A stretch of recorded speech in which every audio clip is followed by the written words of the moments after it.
It's going to go over a few bits for you. These are things that I think are vital for when defending yourself. And bear in mind, I'm not talking about in a ring. I've held my own in a ring, but most of all, where I've proven myself is on the street and actually defending my life when it's needed. Although, like I said, I've held my own in the ring, even though I didn't really train or put the desired effort that I should have. But neither here nor there. But what I want to go over today, I want to explain to you why we use elbows, why they work and where they work, and why it's vital that you maintain a higher level than your opponent. And if you are dropping a level, it's only for a temporary basis to shift balance and your opponent's composure, and then to ideally end up on top again. So we drop as deception, we drop the level as deception, but ideally we want to be up here. We want to be controlling the opponent and bringing him down. Knees, and when they work in a street fight. Now, I think knees are great in a street fight because nobody expects them. Now, it could be a knee to the leg. You get enough torque in there, and you twist that hip, and you connect with your bone.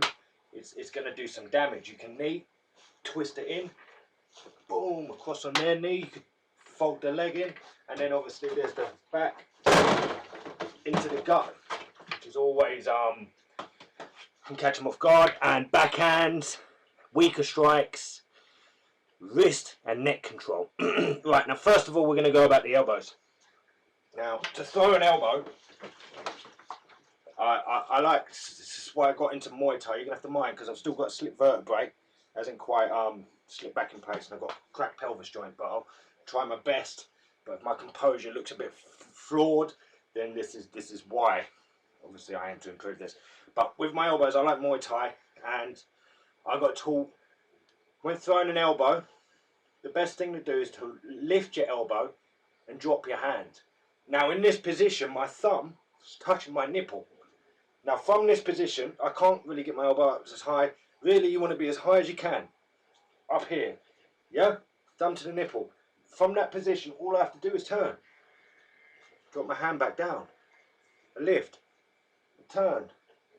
Drop my hand back down. Just slow movements. That's all it is. Just lift. Then turn. It's like a flick. Like a flicking. Yeah? Like you're trying to flick something. Like you skim a stone. You're just flicking it over. Right?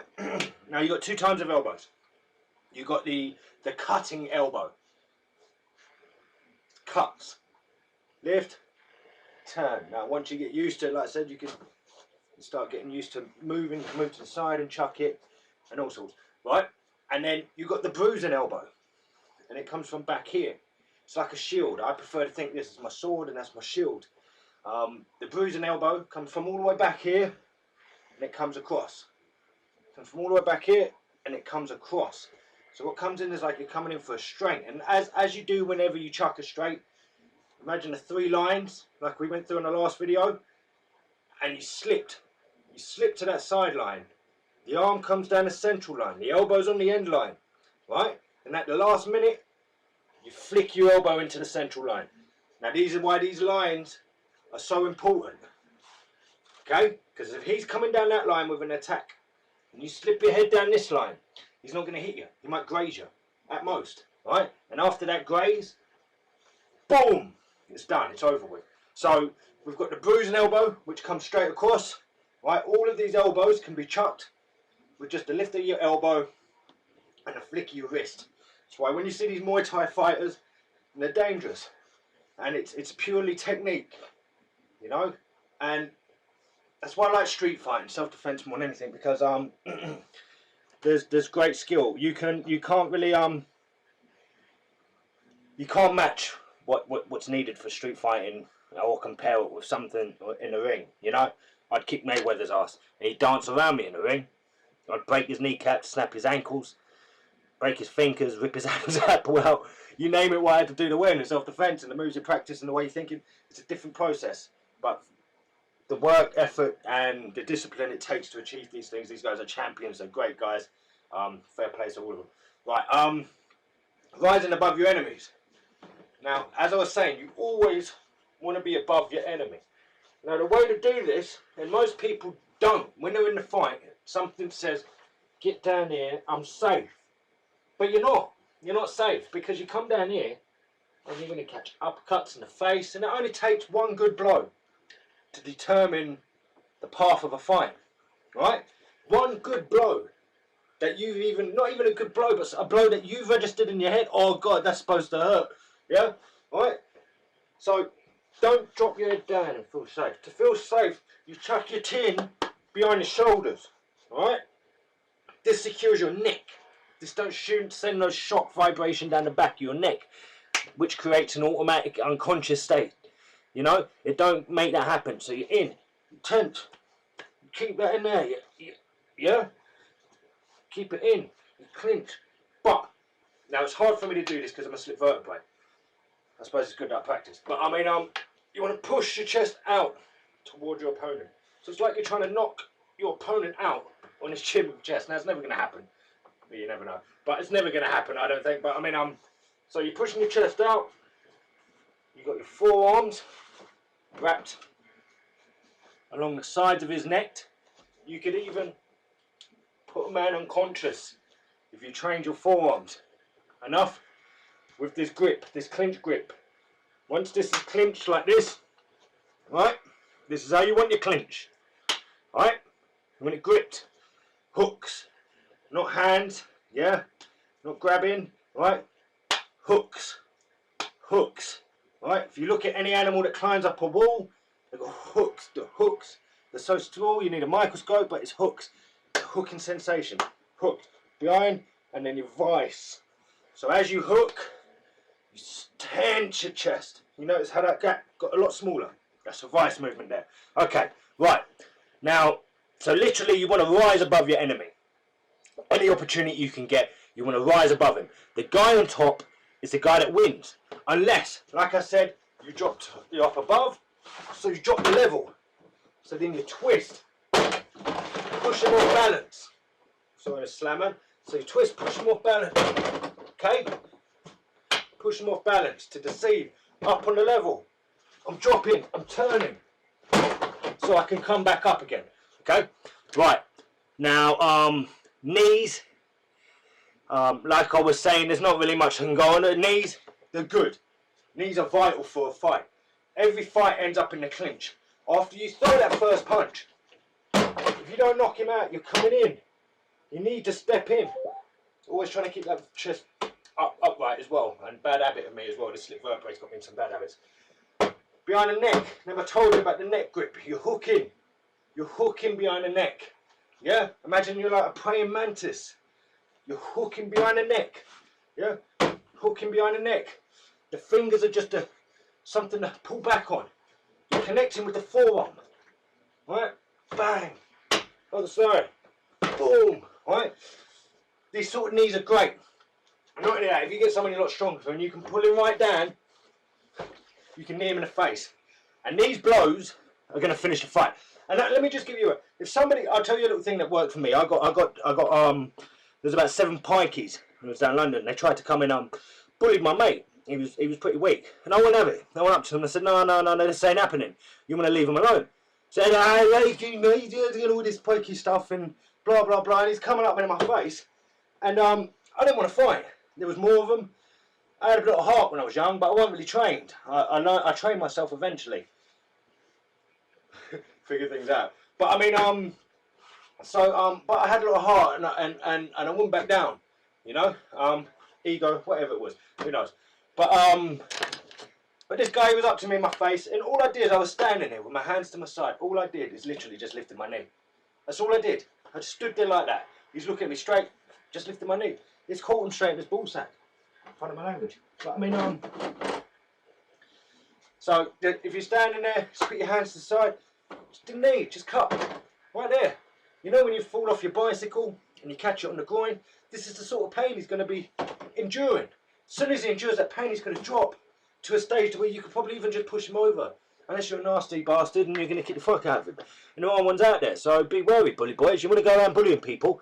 There's some people, they're not all like me. They won't just bang you out and leave you out on the floor twitching. You know, they'll be stamping all over you. They're made to be stamping all over you. And some people still even try to stab you up on the floor. There's some nasty people out there, man. Some people with no discipline, no morals, and no honour. So, it's a dangerous game you're playing. But right, backhand chops and very weak strikes. Weak strike.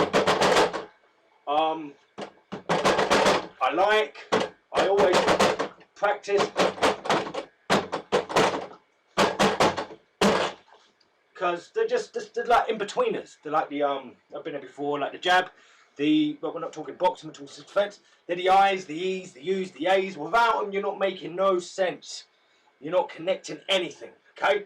So, practice. 1, 2, 3, 4, 5, yeah? 1, 2, 3, 4, 5, yeah? 1, 2, 3, 5, right? Practice some mixing light shots in with heavy shots. And the backhand. With the backhand, you always want to get that full reach and limit the movement. Have you noticed, as I go on, I'm trying to limit the movement. Alright? Slam man here, he's got some hard bits, so I have to be very careful. Bust me knuckles a couple of times. So if I was to come across like the backhand that way, I would follow through with a hook, then I would backhand that way, step to the side and punch. Now, if you look at that slowly, it makes sense. You're backhanded. You're going that way. You might as well go that way. So I step to the side. I hook. Backhand. Now, I'll tell you why you backhand. Because if my hand's down here and he throws a punch, I have to bring it all the way up to defend myself. But if I get into a natural rotation and habit of hooking, backhanding, look at my position there. From this to this.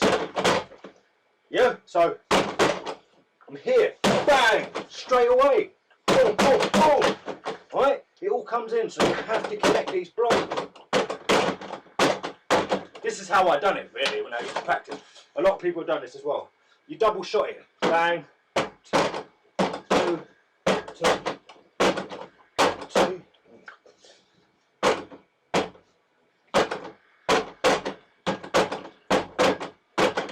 Right, you get the meaning anyway. It's hard for me to twist with my hips and pelvis. Distracted by a lot of pain as well. So, backhand, bang, right? Movements, connect them all together. Right, wrist, neck control. These are vital things. These are so vital, so vital. These will determine whether you save your life or not. Whether you know how to control the wrist. For instance, I need to get someone up here to kind of practice moves on. But if this dummy had arms and he was pushing me, automatically by lifting my hand and cupping his wrist, stepping this leg back, and then just twisting my hand over this way, he's in a very vulnerable position. Because what would happen is he would lay his hands on me. I would just cup the wrist. I wouldn't grab, I would cup. And as I cupped, I would twist, and as you twist like that, everything naturally occurs. So get used to just cupping the hand, stepping back, and then just twisting and grabbing at the same time. And when you grab like this. Okay, I don't want to see that, right? The top of your fingers fold over first, and then they roll. This makes everything compact. This makes everything nice and tight. And it makes the move work for itself. Now, when I always trained, I always tried to get everything to work for itself. Call it laziness. I smoke a bit, so you know I can be a bit lazy, but it worked. It worked. Life has a design already, and it's perfect. It works perfectly fine, and you can reserve so much energy and create so much more force if you can understand that. And the movement, if you notice how I'm stepping to this side, I'm trying to punch this side. I'm stepping back this way, but automatically my hand's coming back to block. I'm stepping this way, and as I come in, my foot's coming in, leg kick, bang, bang, bang, bang. Right? Right, well, I'm going to leave it there. I've done it. That's like the longest video I've done. I hope it's helped people. As I was saying, sorry, long video. I've had to start adding another one. But I was, when I was young, I had to do these things, and I've done them many and many times. I've had big guys, multiple numbers amounts of guys, and I've more than held my own. I've walked away victorious. So I'm gonna leave it all there, and you'll see me growing in strength. I'm getting there. I'm growing in strength at the minute. Oh, you don't notice, but I've got all sorts of pains in my throat. I've got all sorts of pains going on in a minute. But I promised you a video, and it's good for me as well because I like doing it. I like teaching people, and I find when I'm teaching people, I'm learning as well, and it's a beautiful thing to be able to teach and learn at the same time. You get these people teaching, and all they're doing is they're regurgitating stuff, and you're not learning, you're not growing. You know, Bruce Lee was a man after my own heart, and you know, I think everyone should think more along them lines. You know, let's take what we need and what we can to help us grow, and leave the rest. You know, unless we need it. Right, peace, everyone. One love. Have a great day.